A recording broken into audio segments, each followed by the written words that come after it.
4, 3, 2, 1.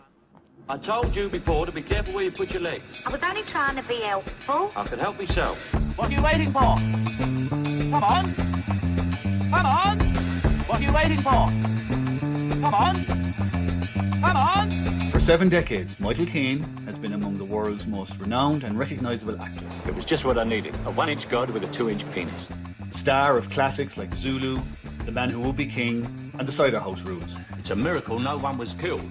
But also films that brought his career to the brink of complete implosion. I made a mistake. Somehow, he has always found a way back. You're a big man, but you're in bad shape. With me, it's a full-time job. In this epic podcast series, we will watch and review every Michael Caine movie, from the greatest hits You're only supposed to blow the bloody doors off. to the incredible misses, You failed to maintain your weapon, son. and take a deep dive into the life and work of one of the world's most recognisable film stars.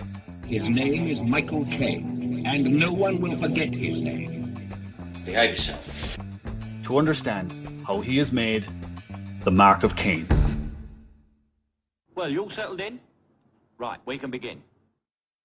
For God's sake, come in.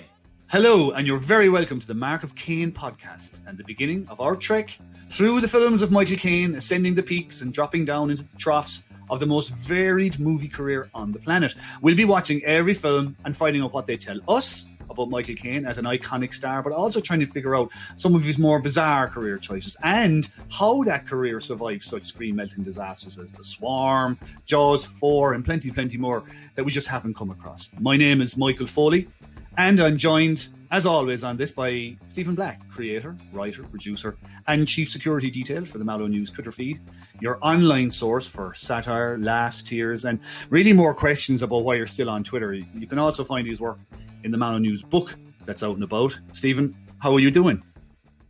I'm all right. Listen, I just want to kind of put you up in a few. Well, just one thing there. I'm not just Mallow News. I do, and I contribute so much more than that. And I'd appreciate if you didn't try to pigeonhole me like this.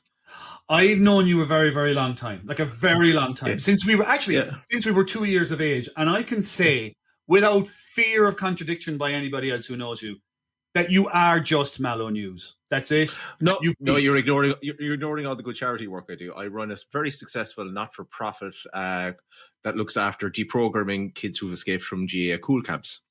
Really? I wasn't aware of that. I also wasn't aware that the brainwashing was part of the whole cool camp scene. Kids come out, no personality, monosyllabic responses to any queries from the parents, addicted to protein powder, terrible at maths, always on about giving 120 or 130%. And especially if one of the parents is into, soccer ball or rugby ball, it's a real tough time for people, and I'd like to be able to help out. I have to say, as somebody like yourself who never went to a cool camp, that whole thing sounds bizarre, like you were in your teenage years anyway. So I'm not quite sure where. Are you sure it's just cool camps is doing this? Well, over the various addictions that I've struggled with throughout my life, protein powder was not one of those. Is creatine a protein powder, or is it more of a supplement? I'm not quite sure. I have to all I know is it makes me very angry. all I know is that I remember going to the movies with you once. I'm not sure whether this is going to make the cut or not, but I remember going to the movies with you once, and you produced a tray, Can you remember packet, the movie? A packet. Oh God, the movie is completely gone from me because of the packet of chicken. It was a documentary. It was Finding the Friedmans, I think it was, which is a delightful romp about family child abuse. So yeah, it was lovely stuff. Well, it began before all that. It began with you producing a packet of chicken tikka slices, opening it up, and basically just infecting the whole place with the smell of chicken tikka. I can still see the women 2 rows behind us looking at each other, going, "What is that bang? What is that bang?" It was chicken tikka, lads. It's chicken tikka. Now, enjoy the show. Horrendous. Anyway. Let's move on to better things, right? Episode 1. Well, not episode 1 because it was the second episode, the first film we've gone through. This is our third episode, Sham. Yeah, I know. I'm losing track already. We're only 3 episodes in. We did Zulu last episode, which of course was Caine's first major role. But now we're on to the first starring role. And a role, actually, that in so many ways, actually, it's still, to this day, defines him as an actor, as a kind of like a cult star of sorts. And weirdly, for a skinny man with thick black glasses, a kind of icon of cool for the 1960s. So this is Caine as Harry Palmer in the Ipcress File.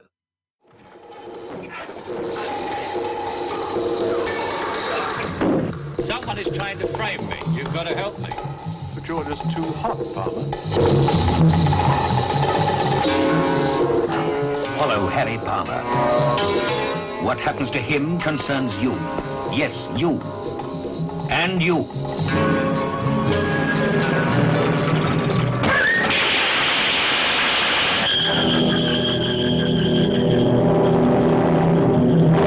You will forget all about the Ipcress File. You have forgotten your name. In truth, his name is Michael Caine, and no one will forget his name. Michael Caine.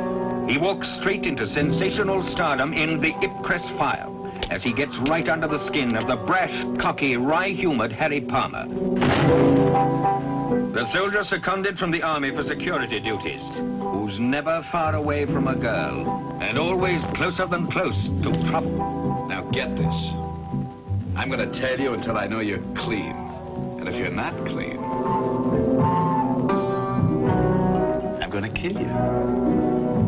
Both these men cover the British security network, but each keeps his own counsel and his own secrets.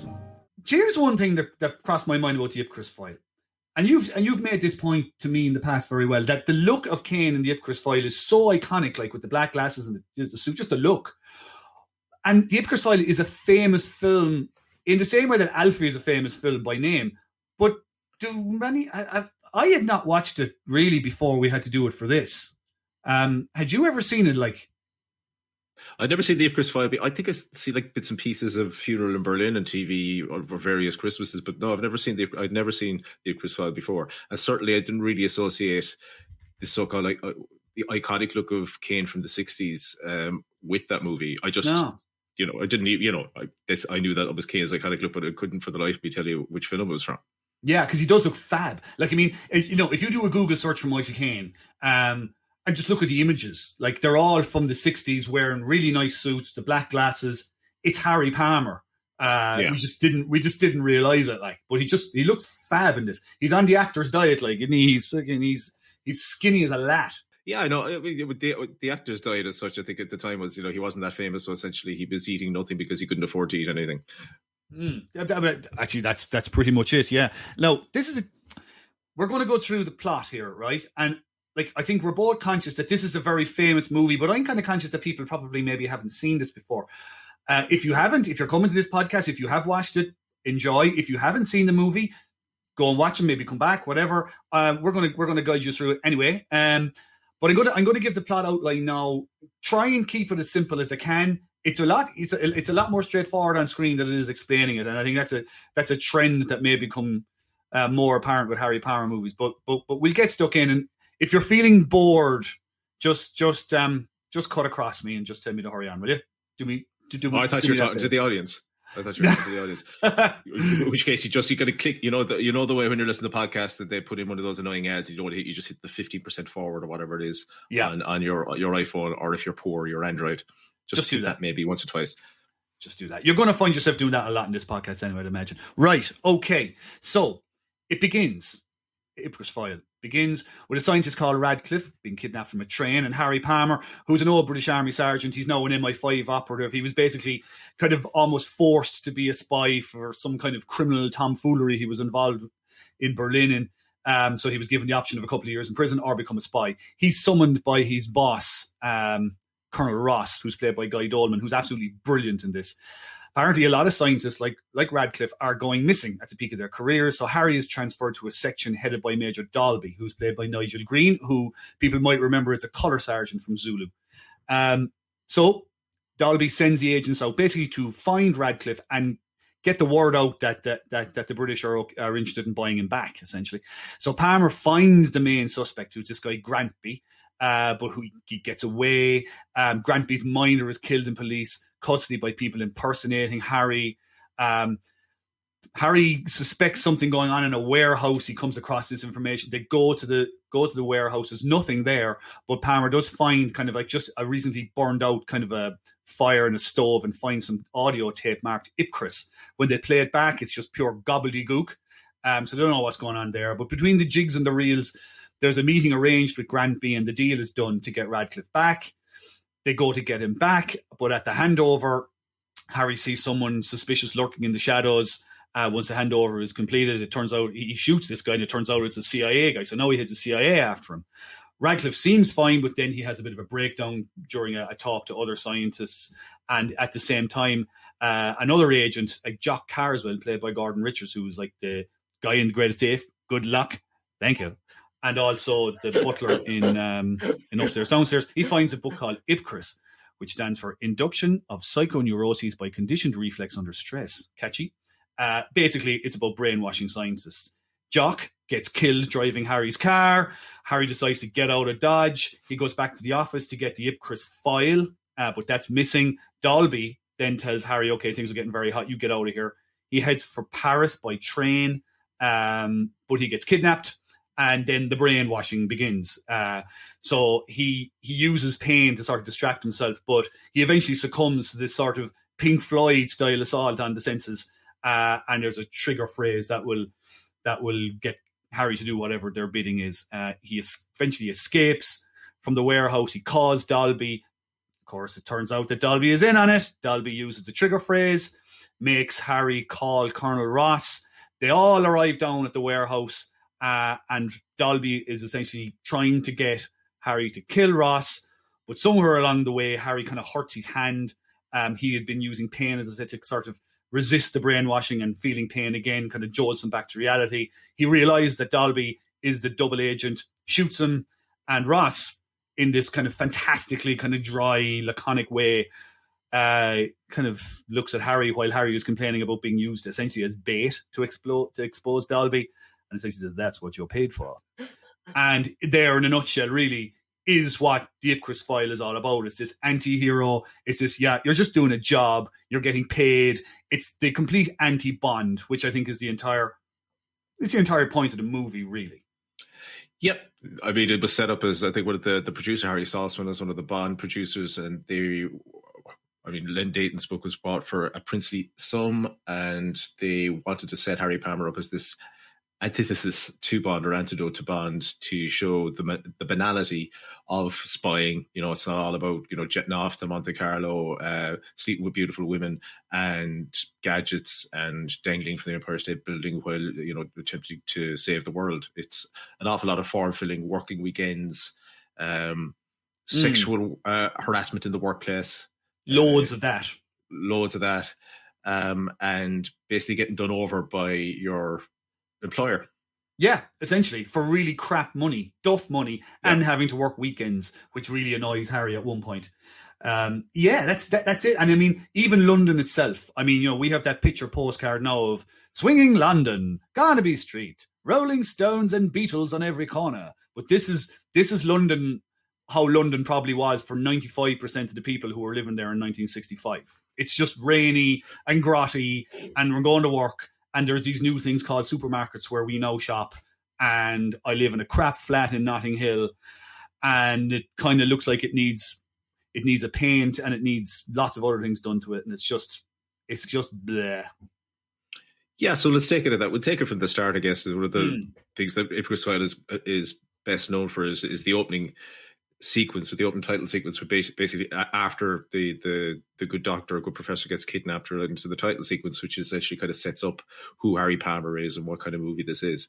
And it's I suppose in this way, it's a very iconic opening sequence. So you have Caine, you know, as Harry getting up and going through his morning ablutions before he heads out the door. You know, straight away, you know, there's no glamour here. He's getting up, opening the curtains in a very actorly way. You can see he's putting his back into it the most bizarre acting choice I've ever seen for a man. I've even started doing it myself in the morning because I find it cheers me up. You know? He kind of sweeps back the curtains, isn't it? No, he starts at one end and walks across, right. and then goes and does it the same at the other side. You know, goes. He makes his. You could see he's serious about his. You know, his breakfast. He's there. You know, making a pot of coffee, getting man crushes his own beans. Crushes his own beans, but you know. Who hasn't? I suppose the older you get, the more of an issue that becomes. You just have to sit down a lot more gently.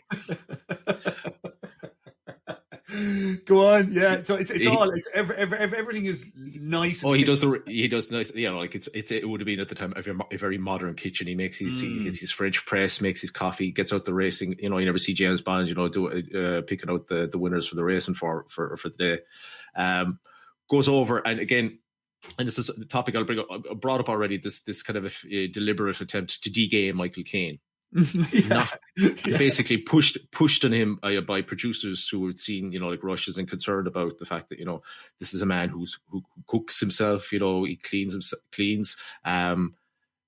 It's possible because obviously these are key things because no one's aware of the fucking chefing world where 95% of chefs are men. It's like, no, these are homosexual, solely the acts of a homosexual.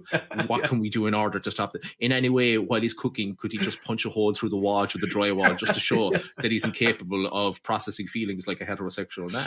Yes. So they like there's still a bit of effort through this film, like he's not to get away from the opening sequence, there's the fact that everything that he does as quote unquote gay as that may seem, that the whole it's contextualized that everything that he does is his sole goal is not only to be a modern man but also to bed birds. Yeah, there's even women, if you will. There's even a little moment when there's one of the agents, Courtney. She's sent really to kind of suss out. But even before that, before we go on to that, there's the opening sequence. He goes to make his bed, or he's going to make his bed. He's looking for his gun. He's looking for his gun. He can't find his gun. He draws back the dovet, and under the dovet is a charm bracelet. It is going. So you could tell, clearly he's been with a woman because there's been a lady present. Yeah, because homosexuals don't wear charm bracelets. They're famous for it. Infamous, you may say. Don't like charm bracelets. Allergic to them, in fact. It's like garlic to them. Oh, it's garlic. So finds the charm bracelet. He's like, this is a man who enjoys the vagine. Eventually locates his pistol in the bed. We need to be some very awkward questions about his foreplay. Is this a case whereby he's decided she's in the bed, I might as well mug her? I'm tight money. Maybe I need to buy one of these newfangled infrared ovens or whatever. Yeah. Maybe I'll just mug her.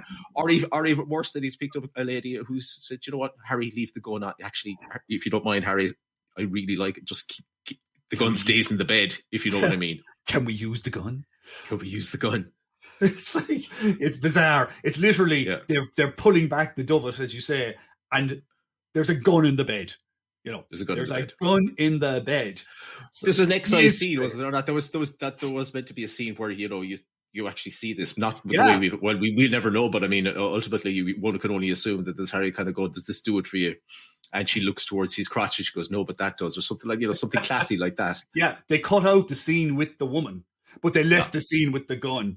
But there's just a little small point I was going to make about Courtney was, like, even when it comes to, like, she's trying to describe his character to him. So she says, you like books, you like Mozart, you like Bach, you like cooking. But he has to get go, whoa. But I like birds most of all. Just in case we're in any doubt, because as you say, any heterosexual male in the 60s, cooking must just feel like a complete alien practice.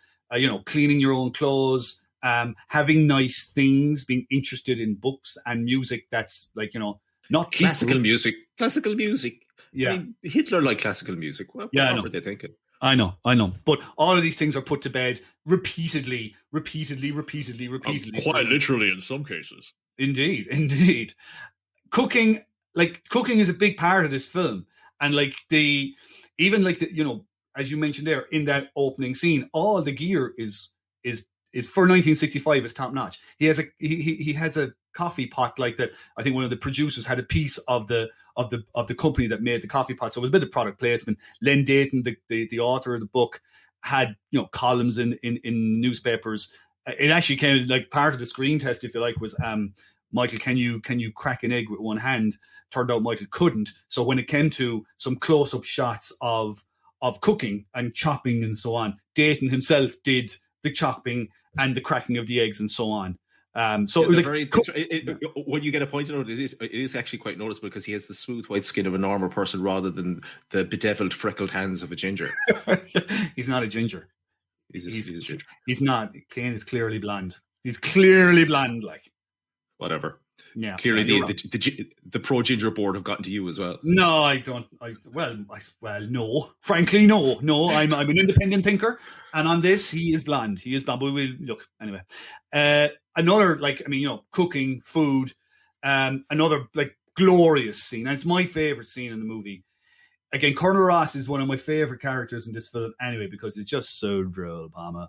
And he meets Harry in the supermarket. Now, again, context here, mid-60s is huge. It's 10 years since rationing ended post-war in England. Supermarkets are just becoming a thing.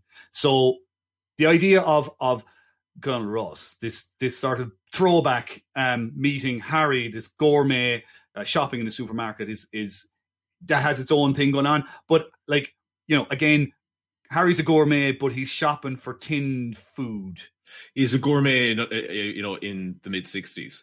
So as you say, rationing isn't long gone. This is essentially a country whereby if you saw somebody eating spaghetti bolognese, it might actually cause a race riot. They're not. You see colour in a plate, it might induce some sort of psychosis that basically might render the whole Ipcress process invalid. Yeah, exactly. You want to brainwash a British person at that time. Introduce them to flavour. Spice. Yeah. Just like instead of all the brainwashing gear that Grant people, he should just come on with a plate of spaghetti bolognese and put it in front of him. Blood would have started coming out of his ears. But I took it so they're going through the supermarket and they're having this conversation. It doesn't matter what the conversation was about, but it's all improvised and it's brilliant. And part of it is they're crashing supermarket trolleys off people and they're trying to make their way through. This whole improvisation. This was another thing which was supposed to be to show how masculine they were by two men basically ramming their trolleys off each other, which, I'm no Freudian subtext expert here, but possibly not the straightest thing to do. Yeah, again, Ross in particular is shown to be so uncomfortable. Yeah, he can't even drive a trolley. He's just so conscious of being in a supermarket. It's just a complete and utter brain melter for him. I started, though, as they were going along, I started noting the things that were on the shelves. So the list of tinned items that I saw anyway: prawn curry in a tin. This is all in a tin. Mushroom chop suey, beef chop suey, chicken supreme, beef curry, champignon, paella, something called beefaroni, which Colonel Ross was quite taken with. And then you had chicken curry in a box, prawn curry in a box, and something called full of pep, which I think maybe was dog food, but I'm not sure. Sounds like a performance-enhancing drug. It does. It's Team Sky B getting banned for the Tour de France for being full of pep. Yeah. He tested positive for full of pep. He was panting very, very excessively when he came over the finish line. We immediately tested him, and would you believe he came up full of pep, and also he had fleas. Harry went for the prawn curry, by the way, for what it's worth, and then back home for some jazz and tinned mushrooms with the aforementioned Courtney. Yeah, we might as well stick in this topic. To be honest, yeah. There's not a lot we can say about this film that hasn't already been said. It's a we both. Yeah. I suppose we haven't really come up. It's kind of implied by the comment. We both really like this movie. It's a really great movie. Good, entertaining movie of its time. But it's a really entertaining movie. Caine is great in it. So we're not going to add a hell of a lot more to that debate. So we're just going to be engaged in mostly puerile conversation, which is again it's a part and parcel of why people are listening. I'd hope. I hopefully, yeah. So, Harry's whole seduction routine is basically revolves around his ability to cook and seduce a woman through the miracle of cuisine. So he is Jean back at the gaff, and he gets her to put on a bit of, she pours, half a glass of whiskey each for them, and he promises to cook her the meal of her life, and then goes on to cook what exactly? Because we don't really see. You see a lot of chopping. You see a lot of chopping and the opening of a tin of mushrooms. Yeah, tin of mushrooms now, she makes a champignon as if, so fresh, only packaged 2 years ago. I can taste the lead and this mucus. Mushroom mucus. Oh, you could really taste the south of France. Yeah, mushroom snot. Not good. Like, yeah, we don't actually get to see it, but we do hear that that's the finest dinner I've ever had. Oh, Harry, you must have you. Indeed. Yeah, so I mean, again, one can only hope that that she didn't serve, prawn curry in a can. Let's be quite honest with you. It should not exist. I don't care what era it is. There's something weird about prawn curry in a can, in particular. Seafood in a can. I mean, leave aside your tuna or your tin salmon, which is, again, I don't like fish anyway. It's gross, but it's again of its time. Harry this Gourmet is basically give a sort. What can only be reheating tin food, because it's not like he's going to take out those mushrooms, he's going to wash them, and anyway, he's not going to chop them up, or he's kind of going to add a bit of spice. No, he's essentially just going to warm them in a pan. He fecked them in a pot. Yeah, he fecked them in a pot and heated them up. Yeah, but it's quite successful. I mean, like, the infamous line of, "Do you always wear your glasses?" And he goes, "Yes, except in bed." I mean, smooth operator, like. Again, that raises questions in itself, though. Doesn't it raises an awful lot of questions. Like, I mean, I would not exactly call myself, like an executor of the boudoir in any way, but I would have thought, as far as techniques go, a full heavy meal is not exactly the gateway to paradise. You know what I'm saying? It's like, geez, I need a good sit down for an hour. Maybe we go for a walk around the block, Harry, before we take things any further. Can we just stick on Match of the Day there, just for half an hour? Just a half an hour is all. I just need the dinner to settle. Yeah, I just need a bit of an old stretch. Yeah, just a half an hour is all I'm asking. Half an hour, and then I'm going to give you the night of your life. I'm going to woo your knickers off, love. Yeah, but which he does successfully. To be fair to this bespectacled person with a big nose, as he described himself at the time.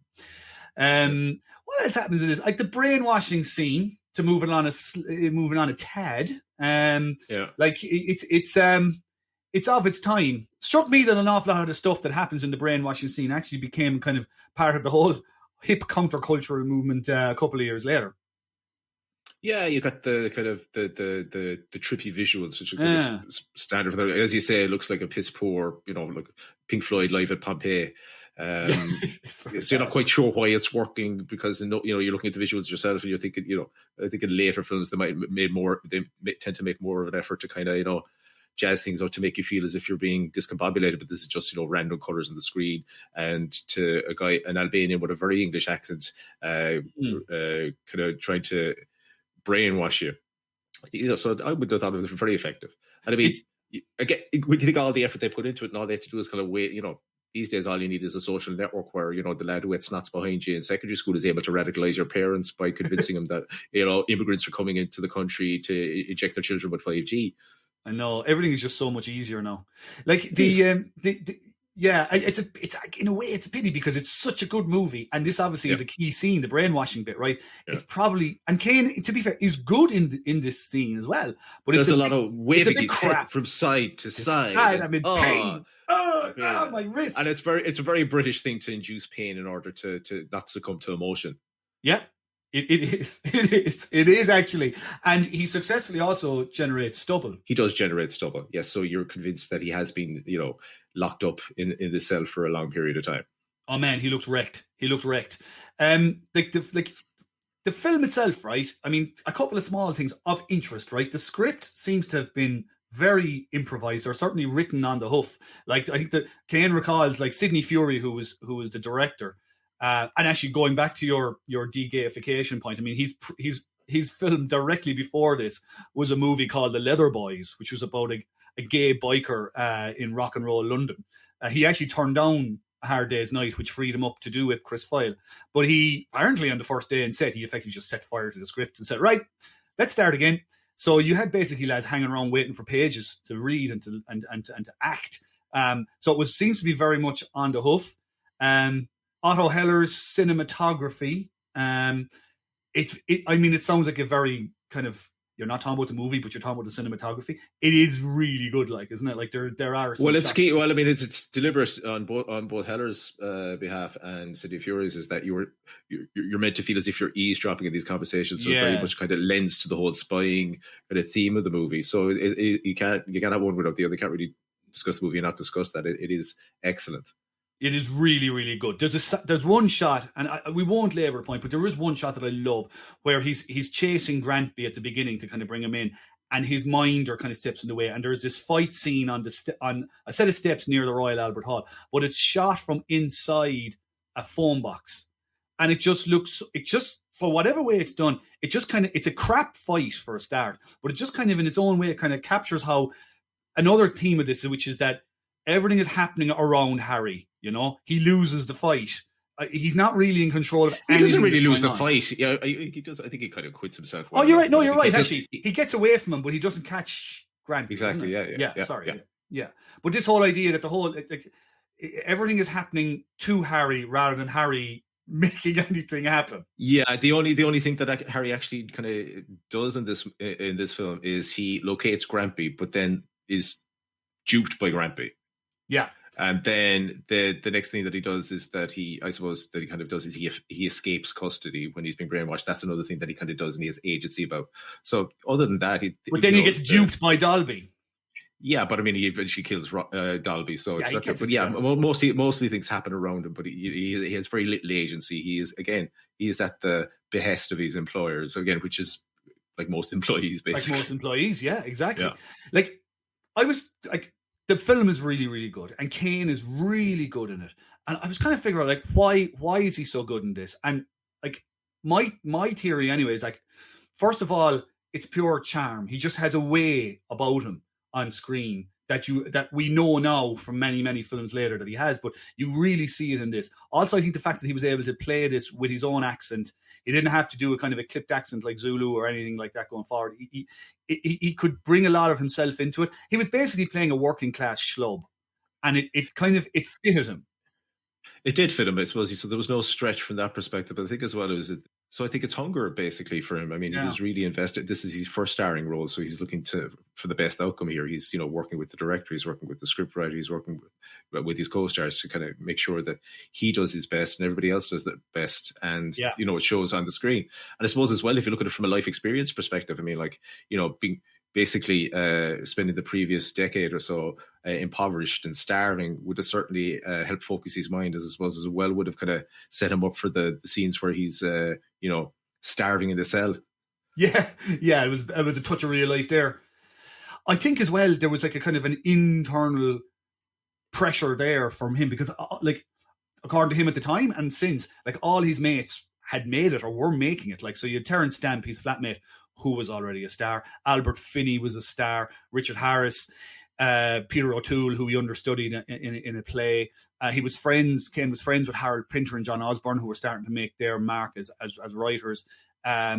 You even have the situation where, like, Terence Stamp's brother, who was hanging out in their gaff, went into a local pub and came back this night and says, "Guys, I've seen the future. I'm going to manage a rock and roll band." He'd seen a band in a pub who happened to be The Who. So stuff is happening all around him. He's, dancing at the Ad Lib Club, which was one of these, classic Austin Powers type kind of setups with the Beatles and the Stones rubbing shoulders. So I'd say he felt like he needed to nail this one. Yeah, and he does. He does. It works. Yeah. Yeah, it does. I mean, he got the gig. Harry Saltzman had seen him in Zulu. And again, at one of these Austin Powers style clubs, the Pickwick Club. He was there with Terence Stamp, and Saltzman called him over and kind of said, we've seen you and we'd like you to have a go for Harry Palmer. But there was other people. I mean, Richard Harris was considered for it, Christopher Plummer, Harry H. Corbett and Steptoe and Son, which is, there's a small little bit of poignancy about Harry H. Corbett, because one of the big things about Harry H. Corbett, of course, he was famous for Steptoe and Son, but he always wanted to break out of Steptoe and Son and do something else. And you just wonder if he had done. Was he Steptoe or the Son? Because my knowledge of that is he was the Son.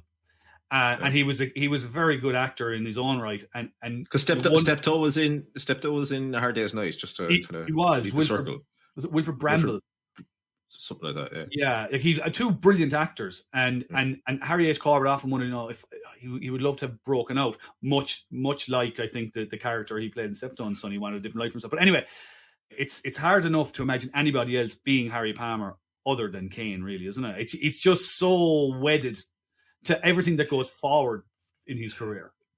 It is, and what I'm looking forward to doing is when we watch the other. I mean, so there are three, what we call it, official Harry Palmer movies, and a couple there more.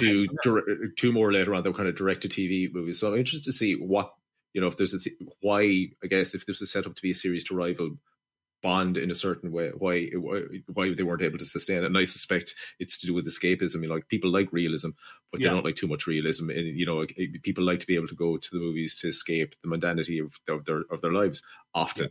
And certainly if you want a box office hit anyway, you can't really be going back to, how many movies can you take of him, filing paperwork, being rejected, or, he's gun jamming or whatever, kind of really, it's hard to sustain, I would have thought. But we'll see. It is. And I think you've hit on something there as well. At the time, like, it was a successful film. It was very well received and so on.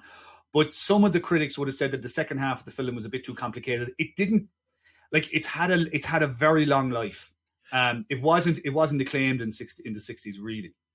Yeah, I mean, it's complicated in terms of what if it's complicated in comparison to a Bond movie. Then yes, but Bond movies aren't complicated, Yeah, but I think what you're saying, it's about spectacle. It's not about plot. Yeah, no, you're right, and I think what you're saying is right. I wonder if that kind of, okay, it is meant to be an anti-Bond, but people kind of went, well, I don't know, do I want an anti-Bond? In the same way that they wanted Bond. Yeah, and again, I suppose that kind of pays out as well. If you think about the Bourne movies, which should be set up again at the time as this antidote to Bond, I think even Paul Greengrass would have set it up.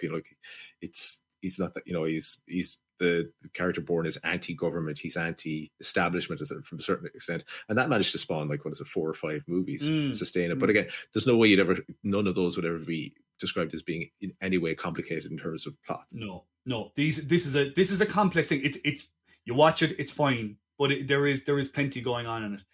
It's number 59, I think, on the British Film Institute's all-time list now, which tells you the longevity it's had. It's currently at the right now in March 2021. It's been made into an ITV TV series. I think it's a 6-parter, so it's had a life well beyond the film. We're going to give marks a mark of Caine in every episode, and it's not necessarily reflecting the quality of the movie. It's all about Caine's performance. So, a movie could be crap, but we could be giving Caine a better mark than the movie. But this, to be fair, this is a very good movie. I would give Caine in this. I'm a huge fan of Zulu, but I would say he's better in this again. I would give him a 9 for this. I give him an 8. But I agree he's excellent in this, and this is his first proper movie. So I'd like to see him do better, and that's why I'm kind of giving him an 8. You'd kind of hope that the best is yet to come, especially only 2 movies in, and there are over 100 movie credits. So you kind of hope that definitely that I'd be giving him a higher mark, please God. Yeah. We know, without even watching most of those, we know that's not going to be the case. We know that he's peaking early here. Now he's going to have great roles, of course, into the rest of his life, but he's peaking seriously early in a very un-Harry Palmer way. Oh, we'd like to think anyway, though we never see proof one way or the other. Right. Okay, I think we're done here, are we? Are we happy with the Ipcress File? We're giving them between 8 and 9 Caines for this one. Great movie.